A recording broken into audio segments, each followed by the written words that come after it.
Hi everyone, it's Jay here, and today I'm going to review the manga and manhwa I read in August. I read 11 volumes, mostly continuing series that I've already started, but I also read a whole BL series which was 3 volumes long.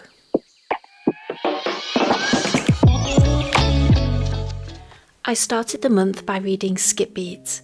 I have this series in omnibus edition, and funnily enough this series is what got me back into collecting manga a few years ago. I saw a collection of second-hand omnibuses on sale on eBay, and I remembered reading it ages ago, so I bought them, and from there my collection has grown.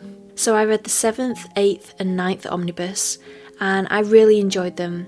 I'm approaching where I got up to years ago, so I'm quite excited about reading more.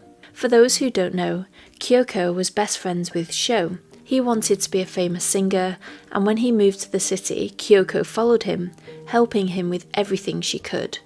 But one day she overhears him talking to his manager about her in a very disparaging way. She's upset and angry, and in that anger decides to make it in the industry just to spite him. She is now in the industry, acting and growing to love her career, facing challenges head on and really working hard to understand the nuances of the characters she plays. And this is what makes this series great. All the characters grow along the way.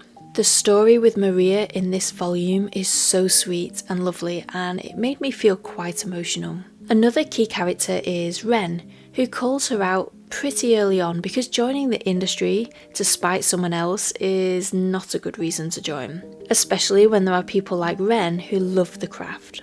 So these two together are hilarious, especially since Ren has realised he may like her as more than just a friend. The Valentine's Day White Day story arc is just so funny and chaotic, bringing together key characters for full dramatic effect. The misunderstandings in this series are glorious. Anyway, in this omnibus, Ren has to go undercover to play a character, as it's completely different to the ones he usually plays, far more dangerous and violent. But it also ties in a bit to his past, and the director of the company is worried about him, so he sends Kyoko undercover with him as well, as his sister. It's brilliant, but brace yourself for some very cringy moments. So bad I turned my face away from the page. I'm looking forward to reading more of this story arc and seeing how it ends, because I never actually finished reading the end of this arc for some reason. If you haven't read this series and you like well thought out characters, plenty of humour, and a plot that just keeps giving, you should check this series out. It's ongoing and there are currently 16 omnibus volumes out. I read Hate Me But Let Me Stay Volume 4, which follows Hazuki and Naoto's relationship as a mated alpha and omega. Hazuki, the alpha, has to go on a 2-week business trip, which coincides with Naruto's heat. He's hesitant to go, but Naruto says he's confident he'll be fine, and the story goes from there. Shizuku, as always, is a star, and fends off any men who approach Naruto. Overall, I have enjoyed this series. The family dynamics are very cute, and Hazuki listens to Naruto and respects his choices. The character introduced in this volume isn't a straight up bad guy. He makes questionable decisions, and whilst I wouldn't class him as a good person, he hasn't been written off as an evil guy with no redemption at all, which could very easily have been done. If omegaverse is your thing, check this series out, but as I always say, read the first 2 volumes before you decide whether to continue reading it or not. Volume 5 is out in October. I read the Ayakashi Hunter's Tainted Bride Volume 3, and there was a lot of drama in this one. If you haven't read this yet, it follows Nanao, who was supposed to marry Reito, the future leader of the clan, but one day she crosses their border and is attacked by an Ayakashi, leaving her face scarred. Their future marriage is dissolved, her best friend marrying Reito instead, and Nanao is forced to wear a mask and she's treated harshly for the rest of her life. That is, until Yako appears and declares he's going to marry Nanao. There was a huge cliffhanger at the end of Volume 2, so I was desperate to read this one, and boy does it deliver. There's kidnapping, there's audacity and confessions, and there was just a lot going on that made it a great read. The art is very nice as well. I think we're going to meet another member of Yako's family in the next volume, which I don't think is going to be a positive experience. Either way, I'm looking forward to volume 4, which is coming out September 2025. I read another volume 3 this month, Firefly Wedding. It follows Satoko and Shinpei. Satoko was kidnapped by a group of men, but when she realises they're going to kill her, she tells Shinpei she will marry him if he helps her escape. He accepts, and from there it's a messy journey of trying to escape the island they're stuck on while staying alive. Satoko really grows in this one, standing up for herself against the other women in a way I found quite surprising. We get an insight into Shinpei's idea of love as well. Satoko and Shinpei seem to be rubbing off on each other a bit, and I'm interested to see how this all develops. It ends by setting up the next volume, and so I was left wanting to read more. Volume 4 is out in October. I read Who Made Me a Princess volumes 4 and 5. This is a manhwa where a modern day woman wakes up in a novel she read, in Princess Athanasia's body.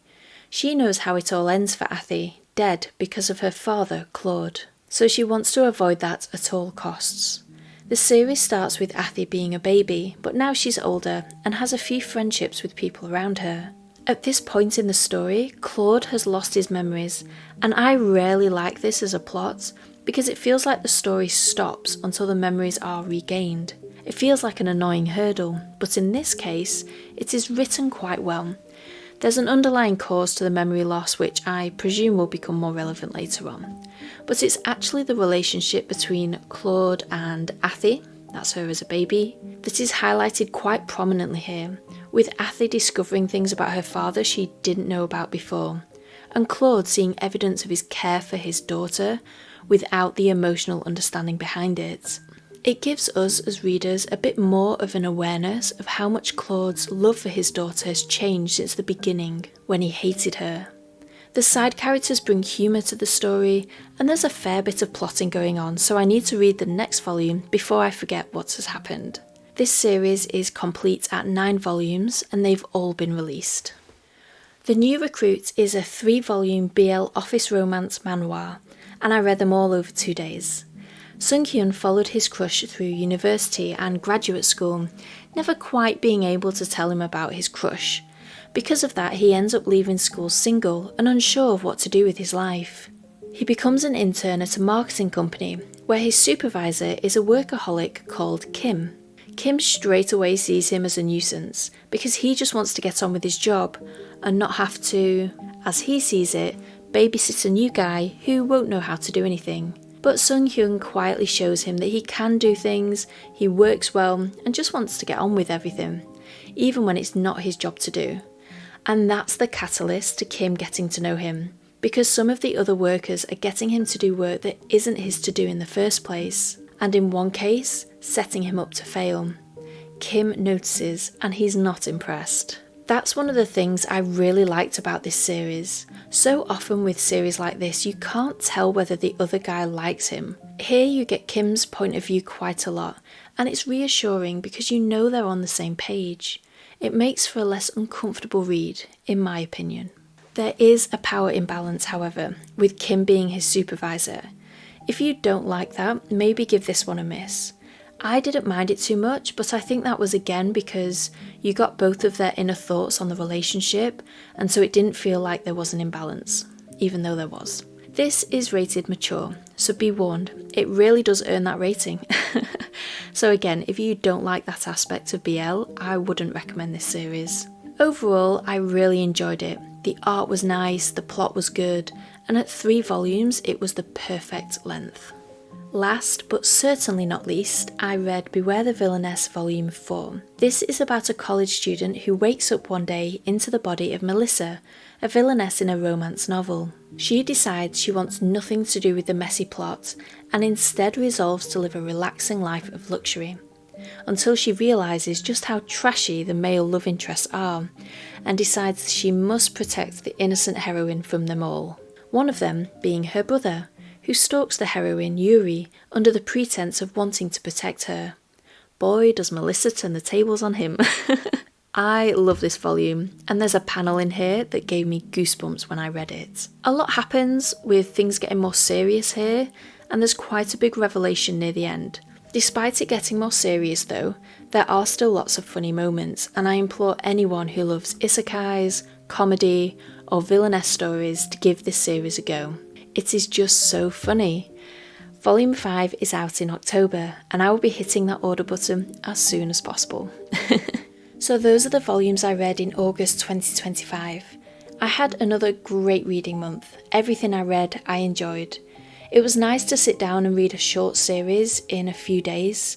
As much as I love the longer series like Skip Beat and Beware the Villainess, sometimes it's nice to know you're not investing the next few years of your life to a series. If you want to buy any of these, check out sci-fi.com, who always reduce the RRP on manga and manhwa volumes. And if you use the code Jay'sManga, you'll get an extra 5% off. Please like, subscribe, and if you have any thoughts or recommendations for me, pop them in the comments below. Happy reading, everyone. Bye!